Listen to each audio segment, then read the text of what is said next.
রবিবার দেশে প্রধানমন্ত্রী নরেন্দ্র মোদীর মন কি বাত কার্যক্রমের 121তম পর্বটি সারা দেশের সঙ্গে ত্রিপুরার বিভিন্ন প্রান্তে সম্প্রচারিত হয়। আর তাকে কেন্দ্র করে বামুটিয়া বিধানসভা কেন্দ্রের অন্তর্গত কামালঘাটের 17 নম্বর বুথে কার্যকর্তাদের সঙ্গে বসে প্রধানমন্ত্রীর মন কি বাত শোনেন মুখ্যমন্ত্রী ডক্টর মানিক সাহা।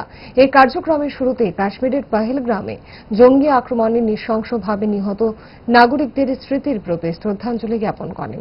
আজকের পর্বে প্রধানমন্ত্রী সাম্প্রতিককালে ঘটিত বিভিন্ন বিষয় নিয়ে অত্যন্ত তাৎপর্যপূর্ণ আলোচনা রাখেন। পরবর্তী সময়ে এক পের মা কে নাম কর্মসূচি অঙ্গ হিসেবে কামালঘাট স্কুল প্রাঙ্গণে কার্যকর্তাদের সঙ্গে নিয়ে বিভিন্ন প্রজাতির বৃক্ষরোপণ করেন মুখ্যমন্ত্রী। প্রধানমন্ত্রীর মন কি বাত অনুষ্ঠানের ওপর রাজ্যবাসীর উদ্দেশ্যে বার্তা প্রদান করেন মুখ্যমন্ত্রী ডক্টর মানিক সাহা।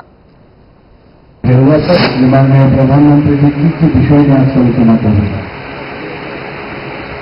আজকে আপনারা দেখেছেন, প্রথমেই মাননীয় প্রধানমন্ত্রী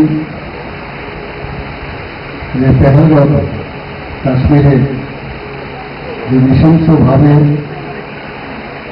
আমাদের ভারতবর্ষের বিভিন্ন প্রদেশ থেকে যারা এখানে পর্যটকরা গিয়েছে, নির্মমভাবে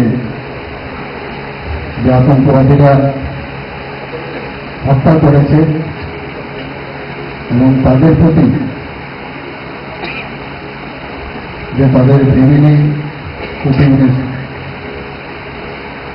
সহযোগিতা ব্যক্ত করেছেন, আমরা করার পরে 370 ধারা বিরোধ করার পরে কাশ্মীরে কিন্তু আবার মানুষ যেতে লাগবে। যাওয়ার পরে সেখানে অর্থনৈতিক যে উন্নয়ন সেটা কিন্তু আমরা দেখতে পেয়েছি। মানুষ সেখানে খুশি, এখানে হিন্দু মুসলিমের বিষয় না, সেখানকার মানুষ সবাই খুশি।